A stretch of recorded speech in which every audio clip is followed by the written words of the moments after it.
So hello and welcome to another segment of Elder Abuse Awareness Virtual Coalition. My name is Elisa Gwilliam, and today I have the pleasure to be talking to Director of the Orange County Office for the Aging, Anne-Marie Maglione, and Professor of Psychology and Director of the Center on Aging and Disability Policy at Mount St. Mary College, Dr. Larry Force.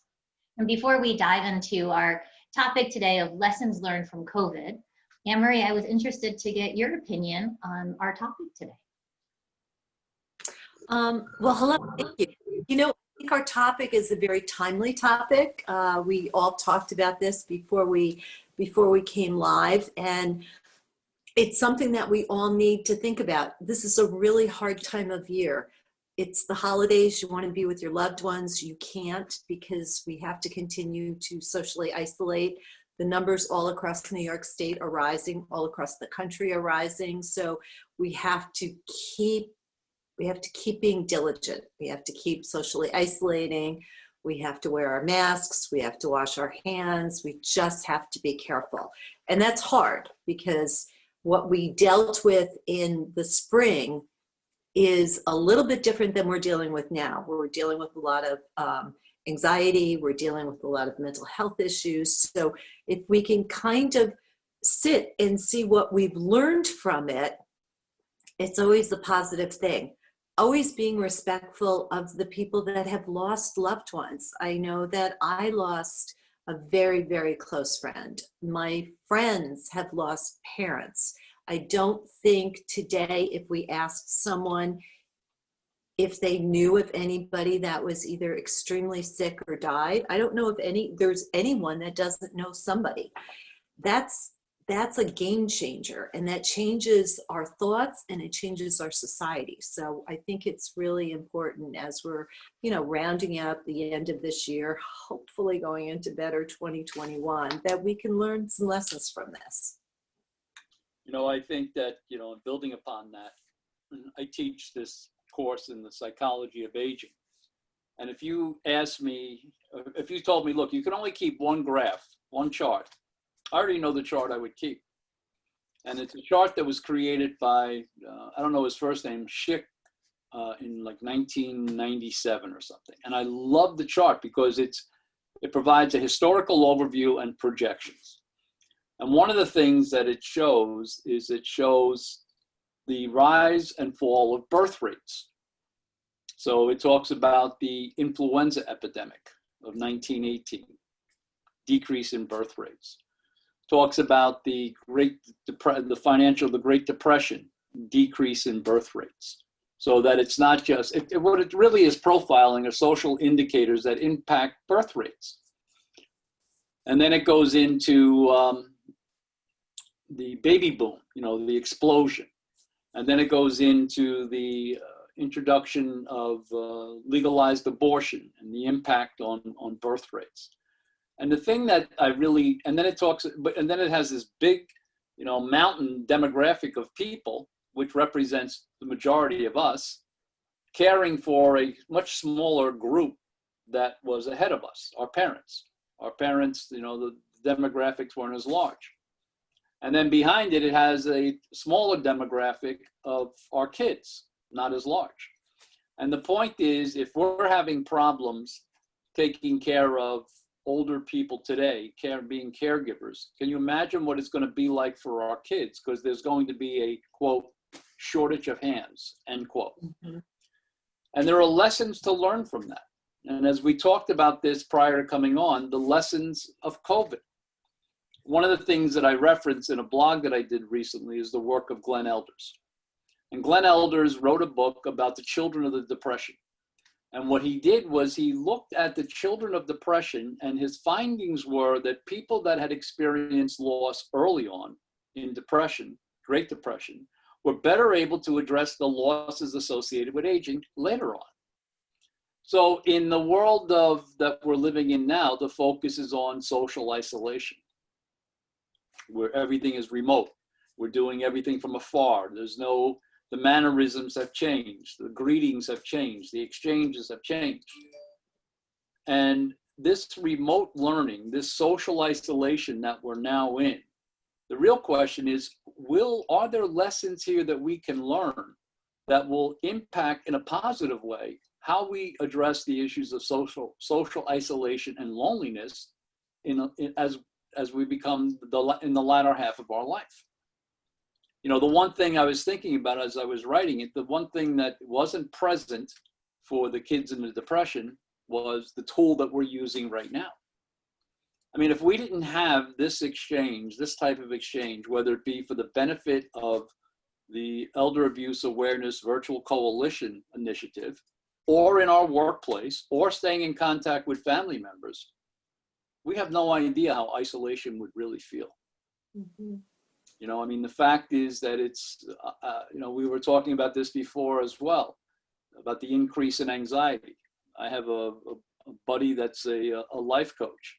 And one of the things that he's saying in conversation is that his practice is 5 times now more than it was before, because everybody's calling with this concept of, you know, there's anxiety. Okay, and let's just add to it, okay? We got the holidays coming on, which can be anxiety provoking all to themselves. Let's just really just for the heck of it, let's throw something else on. A 1.5 feet, 2 feet of snow in the Northeast in 2 days. Okay. And flu season, don't forget flu season. Throw that on top of it. Throw flu season, throw the political arena, that regardless of where you stand. Right. And then we want to know why people are, their hearts are palpitating. Yeah, You know? yeah. And the fact is that, you know, during this time of the holidays, well, all to itself, we're going to talk about that next week, about, you know, the scams and of the day, you know, what's out there, you know, today, and what are they using, and then, you know, your point before we came online about, you know, even if it's a Zoom call, you have to be vigilant, you have to be prepared. You know, how many of us, and it'd be surprising if we get through this call without it happening, one of us might be interrupted by a robocall. Mm-hmm. And the numbers look so familiar, and you pick up, whether it be the area code exchange or the local exchange, and you pick up, and the next thing you know, they're saying, you know, hello, and then they're asking for you by name. And one of the things I heard early on, and I don't do, is if they say, is this Larry Force, I never say yes. Right. Because the idea is that they are recording that and then using that in order to access other things.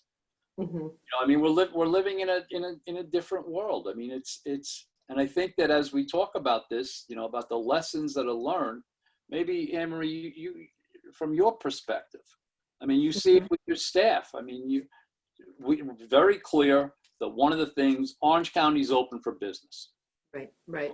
Very clear on the executive level, on the Office for Aging level, on Adult Protective Services. That's the whole notion here. You are available. Mm-hmm. But the other thing that people don't see is the presence that not only you're providing to them, but the presence that you're providing to your staff, because this is so unknown territory. Yeah, and it is a difficult time. You're absolutely right. This pandemic is hitting the older population higher and harder. People that are getting COVID, the older population is not recovering as quickly.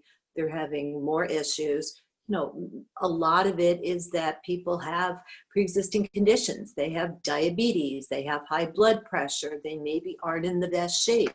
Now they get COVID, and they have a really hard time dealing with it, and the survival rate is not great. So now I have my staff who, you know, when you help people, you develop relationships. So Mrs. Jones is not Mrs. Jones. Mrs. Jones is Mrs. Jones, who lives in Cornwall and has 2 grandchildren, and the youngest one is going to music school. I mean, they know them. They're part of their family. So to hear that they've passed away and they haven't survived COVID, it's very, very difficult for my staff. It's heartbreaking. So they're not just coming in and, you know, risking their own safety, and many of them are working remotely, but some can't. Some have to come in. It's difficult. So they're coming in risking their own safety to take care of older adults, and some of those older adults are not making it or are on a ventilator in the hospital, and they're alone. The mental health is very, very fragile right now. And I tell everybody, we're in this together. So it's okay if you're feeling anxious. It's okay if you're feeling lonely. It's okay if you're afraid. Talk to somebody. People are out there. We have our 311 Orange County Crisis Call Center. It's 24 hours a day.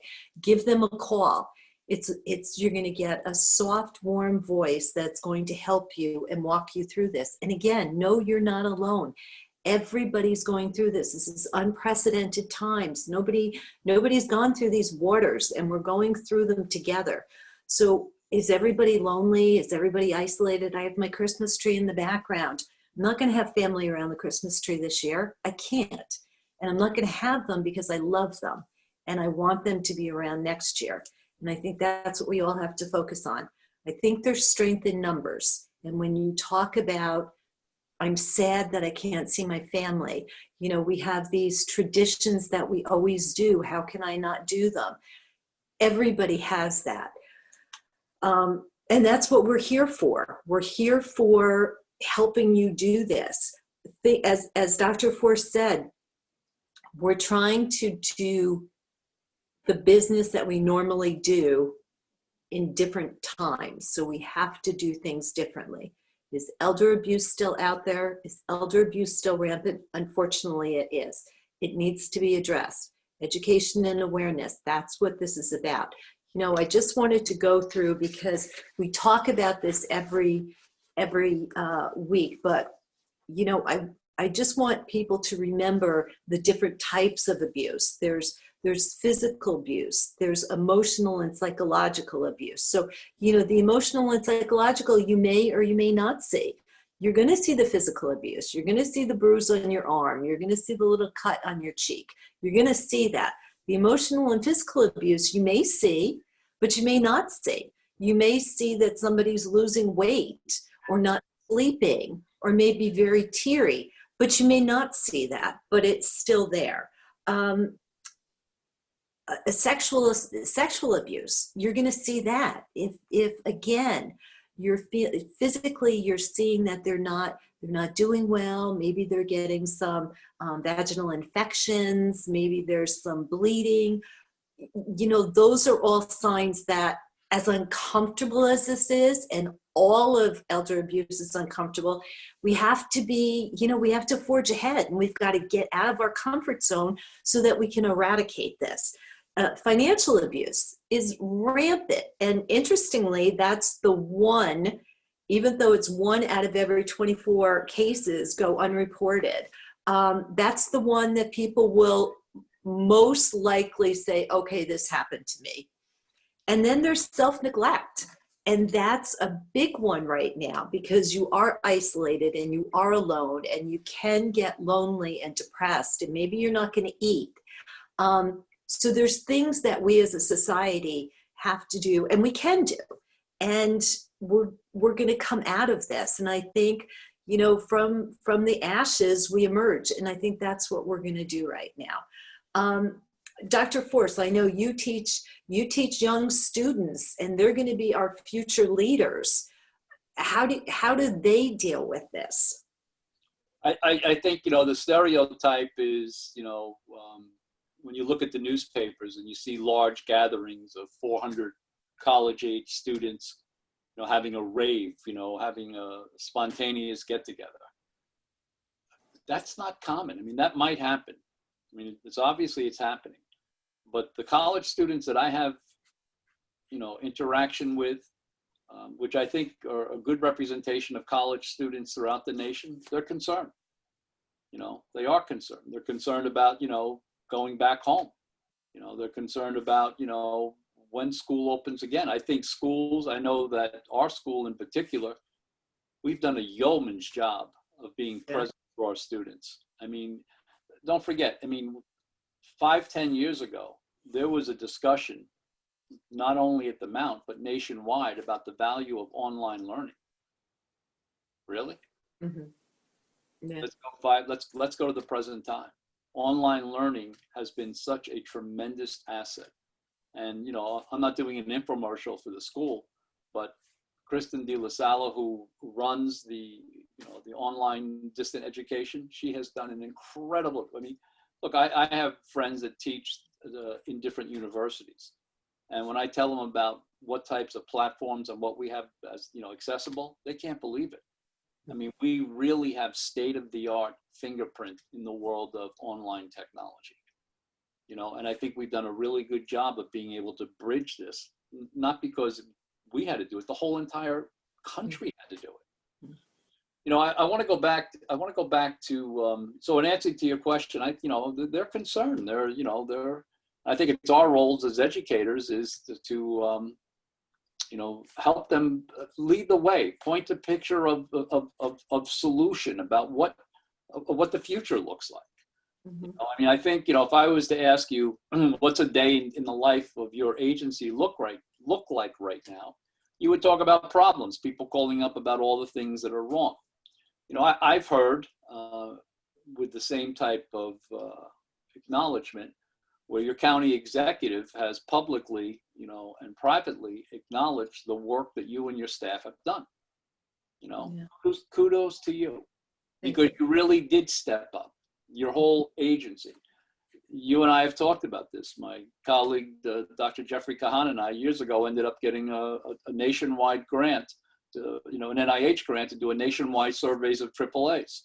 I kid you not, when I say to you, you're a standout, not only in the state, but in the way that you do business, nationally, and your county executive recognizes that. And the point is, during times of,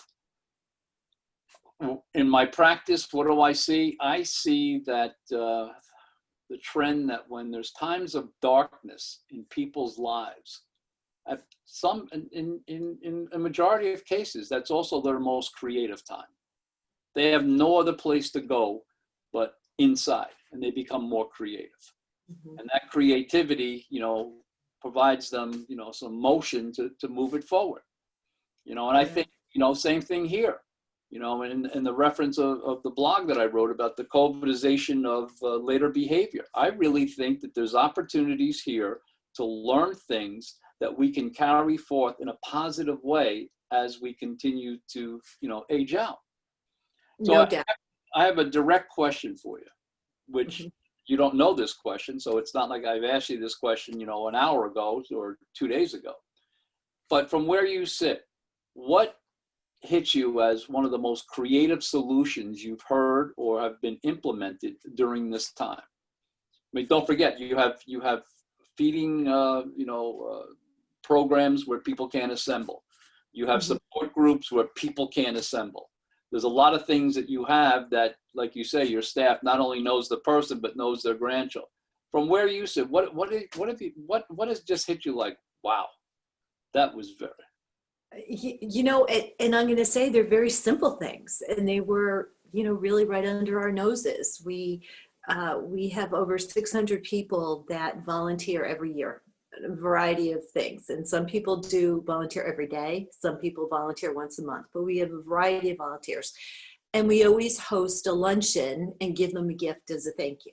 Not that they want it, that's not why they volunteer, but they want to do it. But we want to do that for them. Well, we couldn't do that this year. So we did a drive-through appreciation picnic.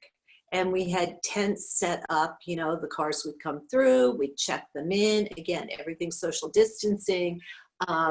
We gave them swag bags, we gave them box lunches. The sheriff's department was there to take their unused medication.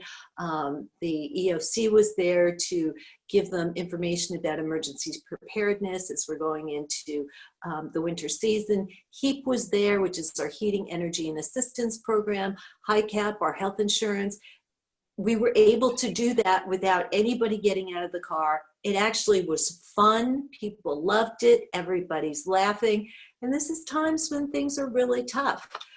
We've done a lot of Zoom calls, but not everybody is in the age group that we serve is not tech savvy. So what we've done is our dining program has never just been a nutrition-based program. It's been the eyes and ears of the family. So we'll drop a meal off, but we're looking at Mrs. Jones, like, how's she doing? She hasn't gotten dressed in 2 days. That's very unusual for her. She's usually meticulous. Something's going on. We call the family. We let them know. They follow through more often than not at something, but they've been able to do it. Well, we can't do that anymore. We now do it just twice a week. We knock on the door. We walk back to our car. We wait to have the eye contact, but you don't have that same relationship. You can't talk to Joe and talk about the game last night. And Joe really loves talking to you because you're the only person that comes to see him every day. So what we do now is we do friendly visitor calls and we talk to them, and everybody has X amount of people to call. And I will tell you, you forge friendships. And so out of gosh, how are we going to make sure they're okay, came really, really strong connections. I will tell you in my personal life, I do a family Zoom every Thursday night at 5:00. And it started out with just a couple of people. Well, now I have cousins and siblings, and sometimes it's hard to get a word in edgewise. But I've learned more about my cousins. I've learned more about my family. We've done a family tree. I wouldn't have had that richness if we hadn't been going through this.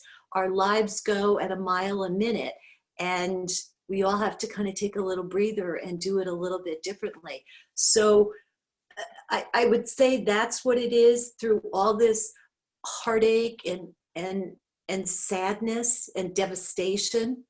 There has been some really good things that have come out of this. You know, as you're talking, I'm reminded, you and I have never talked about this, but about 15 years ago, I was involved in a project in New Mexico. And a friend of mine and colleague, Roger Monti, was doing some consulting out there. And there was an opportunity to do a larger consulting presence. So we applied for the grant and we received it. And what it was that in, I think, 1970 or so, maybe 1970 or 80, the state of New Mexico deinstitutionalized 700 people. And, you know, as people were moving into that whole community, you know, integration, you know, deinstitutionalization. Mm-hmm. So now a couple of those people, with the help of their attorneys, and I mean a couple, 2 or 3, with the help of their attorneys, were raising their hands saying that they had been abandoned by the state. And they were looking to ramp up a class action lawsuit against the state of New Mexico for abandoning them. So class action lawsuits, hearing that states aren't really real happy about that, it's like the Willowbrook decree. I mean, you're in it for years and you're in it for millions of dollars as you're doing some oversight and putting a master in there, as they call it, to make, like in the Willowbrook in New York, anybody that lived in Willowbrook will have specialized services and oversight until the day they die. That was the way that lawsuit was resolved. So the state of New Mexico goes out and hires a private detective to find those 700 people. Sounds like a lot of money, but it's a drop in the bucket in comparison to a class action lawsuit. So they find the 700 people. They contract with us. I think they ended up with about 653 people they found. And our role was to put together a team of people and go out there and assess them. So Roger led that group out there in New Mexico. We were hired by the Department of Health. Now we have our findings. We have to go back and tell them what we found. We assessed them, we put a team, we assessed them. And what we found is that the people that did not receive formal services were actually doing better than the people that did receive formal services. Mm-hmm. And the reason is because with formal services comes oversight, regulation, and sometimes stigma. Yeah. I mean, your agency is a soft sell. Yeah. There isn't stigma with aging, but when there's mental health involved or alcoholism involved or adult protective services, there's stigma, regulation, and oversight. And in the world that we live in, the aging world, there are paradigms, naturally occurring retirement communities, where my mother lived in an apartment building with other elderly people. So instead of bringing her out for services, bring the services in because everybody was there. AARP has what's called the Livable Community, okay, where you go in and you do the widening of the sidewalks and the lessening of the streets and make sure the But both of those things, the NORCs and the livable communities, there's a big ramp up for the infrastructure. So what we created was a paradigm called naturally occurring living communities.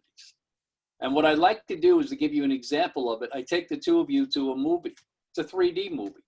And the fact is you put on these glasses and all of a sudden you see something that you never saw before. So the same thing with the naturally occurring living community. It's the emphasis on neighbor. It's the emphasis of walking through the community now with these NOLC glasses on and looking at connections you never even thought about. Not everything has to be an agency response. The idea of May Carpenter, who is your counterpart in Westchester, gives the example. She gets a call. And the call is from some guy that says, are you the director of the Office for Aging? Yes, I am. We have a problem here with our church. We're not getting enough of the elderly people here. Can you solve this problem? Yes, I can. Well, when can you start? Right now. Well, what's the solution? That you need to get the other people in the church to give the older people in your church rides. Not everything is a funded, uniform service intervention. And I think when we talk about lessons learned, I'll never forget the time years and years ago, we had an outage, heavy storm, an outage, heavy snowstorm. And I remember opening up my door and there was like feet of snow, foot of snow, multiple feet of snow. And I remember standing on the porch realizing no one's coming. There's no one's coming to fix this. Right. We have to fix this ourselves. And I think that in this case, we have to fix part of this ourselves, but you don't have to do it alone because there is this community, you as mediators of connecting people. So I think there's a lot of positive lessons that this is like almost like, as I said in the writing, it's almost like a testing ground. Yeah. How we handle social isolation here will influence how we handle social isolation later. Mm-hmm. And I hope, and my prayer is that this pandemic empowers people. I tell everybody, good for you. We're into this 9 months. You're still fighting. You're still there. Good for you. We're not out of it yet, but you're doing a great, great job. Likewise, if you think you're a victim of elder abuse, if you know somebody, if you know a neighbor that you're concerned with, give us a call. New York Connects is 845-615-3706. Let us help you. We'll guide you through this. You can call Adult Protective Services, 845-291-2800. You can make a complaint. It can be anonymous if you think it's a family member. We know it's difficult because a lot of abuse happens at the hands of a family member. We know if you say anything, it's going to blow the family up. Give us a call. You don't have to give your name. We're going to take care of it for you. This is not going to go away unless we make it go away. So we all have to work in this together. And during this pandemic, as Dr. Force said, look out for your neighbor. We all know who they are. We're going to have a pending storm coming. Give somebody a call. And if anybody needs help, give us a call. That's what we're here for. We're here to help you. We're here. Do not be embarrassed. If you need something, do not be embarrassed. If you feel you're being hurt, do not be embarrassed. If you feel you're depressed and you have mental health issues, or if, God forbid, you feel suicidal, give us a call. We're going to get through this. It seems like a very difficult process, but we're going to get through this and we're going to be stronger because of it. And I would just say in summary that yes, we have been COVIDized, all of us. Yeah. There are lessons I think that we can learn from, integrate them into our lives and move them forward. Agreed. So I think, the intent today was to talk about the lessons. And I think that we provided a nice overarching theme about that. Mm-hmm. Next week, we'll start to really be specific when it comes to what type of things you need to be aware of as we're coming to the close of 2020 and to the new beginning of 2021. And we have tools for you. You're not going through this alone. We can help you with this. One thing I want to throw out to you, because it's really, really ramping up this week, is so the first person in New York State got the vaccine. The phones are ringing off the hook saying, you know, for X amount of dollars, we can bump you up on the list so you can get a vaccine. Medicare, we need all of your information to make sure that we have you on the list, because older adults, it's going to be first responders, it's going to be nursing homes, it's going to be older adults. You know, give us all your information so that we make sure that you're on the list. You do not have to pay for the vaccine. You do not have to give a contribution to make sure everyone gets it. If anyone calls about the vaccine, hang up the phone. Just like Social Security doesn't call, just like the IRS doesn't call, the health department is not going to call about this vaccine. Hang up the phone. Hang up the phone, and if you're not sure, give me a call, 845-615-3710, and I'll let you know. But we're going to keep giving you different things, because if you don't feed into it, and I know it's hard, but if you don't feed into it, they're going to go away. And I just want to say before we turn this back to Alyssa, when you say, give me a call, she's not kidding. You and your staff have been incredible. Well, thank you. Alyssa, thank you, Anne-Marie. No problem. And thank you for joining us today. You've been listening to another segment of Elder Abuse Awareness Virtual Coalition. And if you'd like to watch this podcast again, or share it with a friend, or even leave a comment, log on to the Digital Resource Center on our website, www.elderabuseawarenessvirtualcoalition.com. While there, you can check out our YouTube channel for past episodes and like us on Facebook and Instagram. Well, until next week.